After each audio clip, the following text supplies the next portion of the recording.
Hi everybody and welcome back to Let's Play Kingdom Hearts Final Mix. And in the last part what did we do in the last part? Oh yeah, pretty much we were hit in the face with a fireball by Leon. and we pretty much learnt that we are the Keyblade Master and we're stuck with this fucking thing, so we have to fight some enemies. We're gonna have to beat all these bad guys up. Rather simple plot, I guess. Ah, it's so nice. Back in the days when Kingdom Hearts had a simple plot. That was me pausing, I think, to try and... I don't know what I was doing there, actually. I think what I was doing... I'm trying to remember, it's been a while since I recorded this section. Oh, I remember what it was. Knights can be a pain in the arse, especially early on. But, yeah, what I was doing there was, I think... Yeah... Both times I think I was just putting on... I think I was putting on an ability or making sure my items were alright. So here we are, we're in District number 3. So yeah, we have to go into District 3. Hi Goofy. Uh-oh. Are these the heartless guys? Do you think? God, Donna, you be a badass. You got your ass kicked. Oh shit. Ow. See, I missed it. This is where I missed, I think, a little bit in Kingdom Hearts 2. Was the kind of Disney-esque, cartoony comedy which they added in, which was more in... They added a little bit of it in Kingdom Hearts 2, but it was more in Kingdom Hearts 1. There was just more of it in Kingdom Hearts 1, which I preferred. So yeah. Now it's time to fight with Donald and Goofy. We get to see how useless these fucking assholes are in battle situations. And yeah, they are not very helpful. And I didn't get the chance to change it. And I leveled up. Yay! Strength up. Very, very nice. And it's time for the first proper boss fight of the game. This is Guard Armor. He's...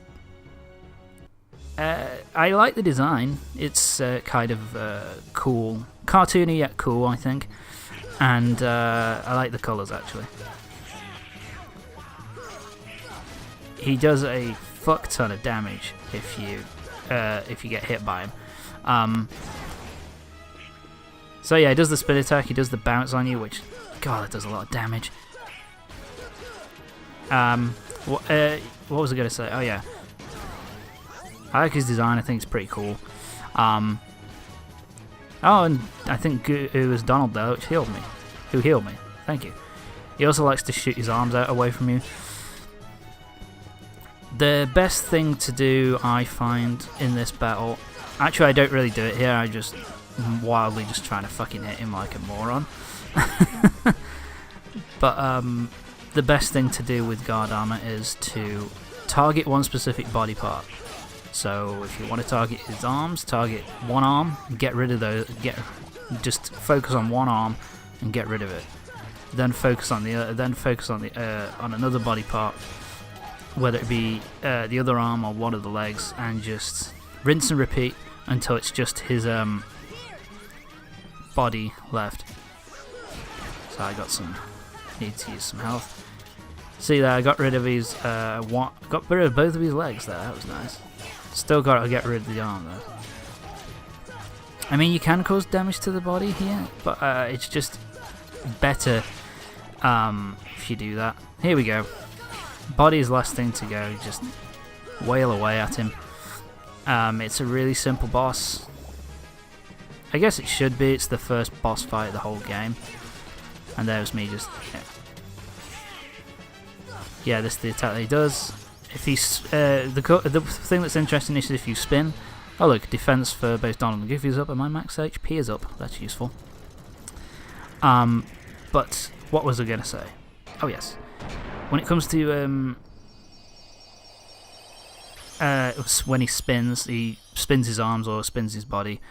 If you can time the hit at the right time, it stuns him, and you also get tech points, which are basically extra experience points, so you can level up faster.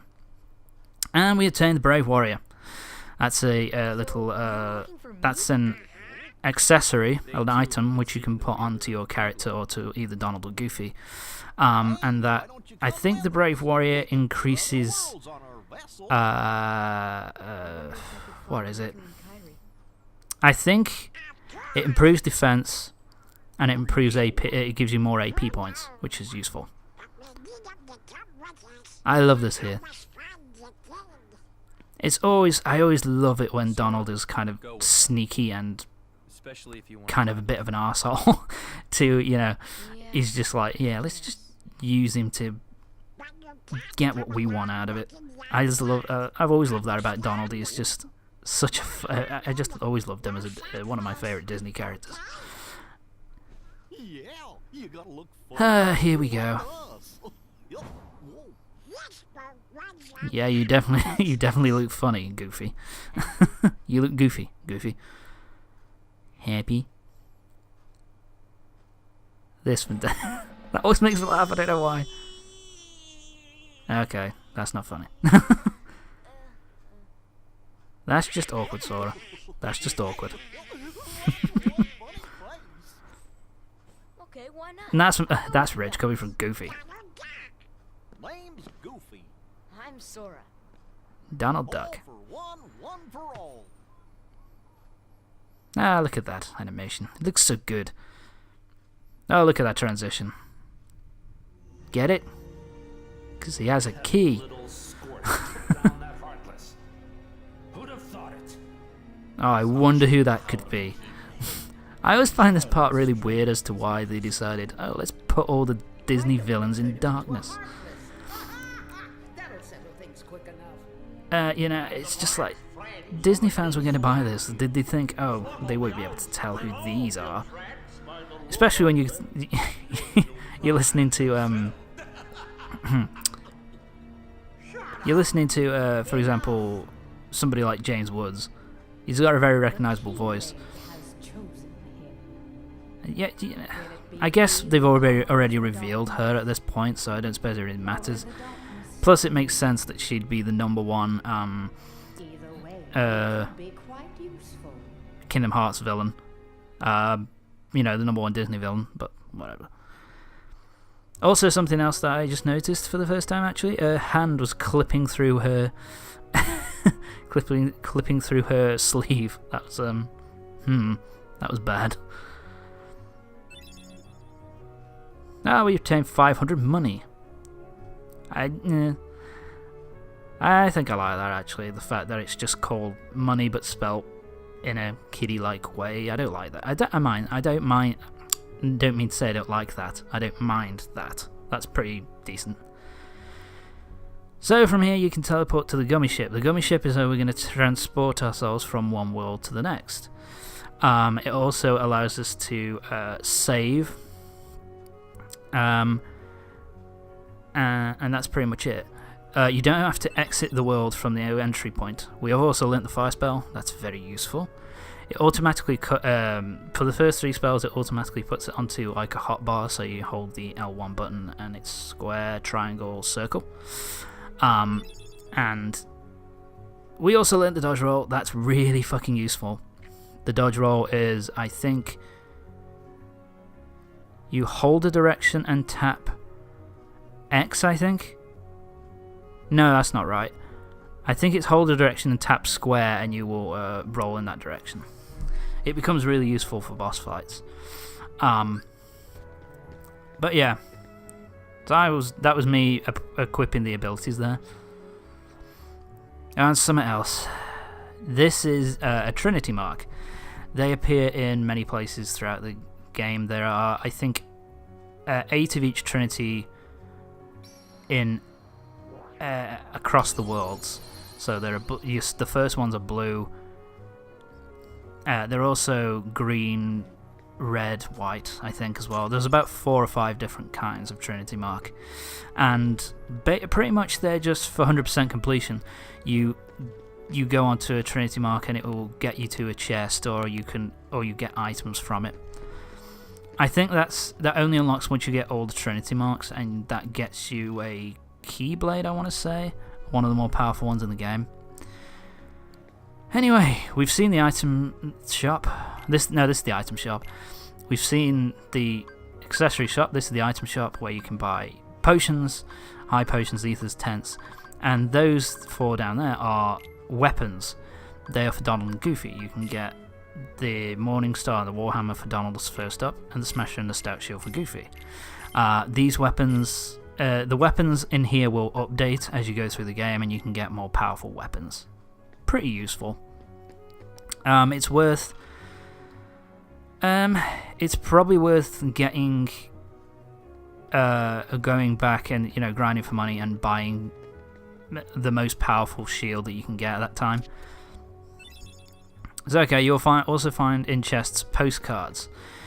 Pass it through the mail slot, and you will get items. This is something else as well. Once you defeated the boss of a level of a world, then what will happen is that there will be no more Heartless in that world, so you can explore it at your leisure.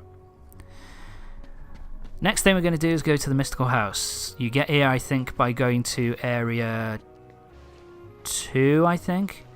And basically, what happens is you fire the door with a fire spell, and you are able to go through and get the items. What I did there was I tried to get to that chest, but I couldn't get there.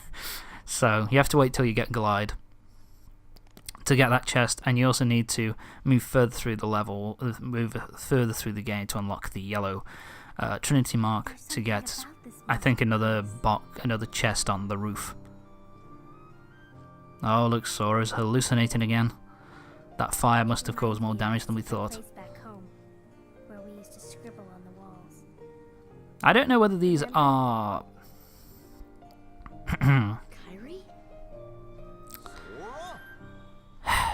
I don't know whether these are hallucinations or whether this is a little bit of foreshadowing to a revelation near the end of the game. I honestly don't know, but yeah, it's odd that she would react to the area that we're in. Or it might be just Sora would imagine that's how she would react. So we meet Merlin. Hi, Merlin. Ow, my elbow. Sorry. So Merlin, basically this is where Merlin will be set up. There are two reasons to come back here a few times. The first reason why you would come back here is because you can learn... you can test out your magical spells, and it will tell you, and it also gives you information, basically, who are the best enemies to use the spells against, whether they have special reasons to cause more and more damage, because I know that is the case with the gravity spell. I'll explain that in a minute. This dancing here is really weird. I wish they created a separate piece of music here so that while... so a new piece of music's playing that's appropriate for him, but whatever. There is this someone else as well that we'll see in a few minutes, in a little, pretty soon actually. All over the fucking place. One more thing. There we are. So this is we can also access the Fairy Godmother. The reason what she does is we can come back to this place. I do love that effect actually of her sort of teleporting in. It looks really badass. Basically though, if you can come back here and you will get certain items from bosses, and those items will allow you those items will allow you to get summons. In order to get the summons and to be able to use them, you come back here to the Fairy Godmother and you talk to her, and she will basically say, oh, this is a powerful summon, and once you've activated it with her, you'll be able to use it. Also, you have to come back here to do one of the optional areas, which is Winnie the Pooh's world. So anyway, join me next time when we'll be leaving Traverse Town and we're moving on to our first proper world of the game. So join me next time for the next part of Kingdom Hearts Final Mix. See you next time.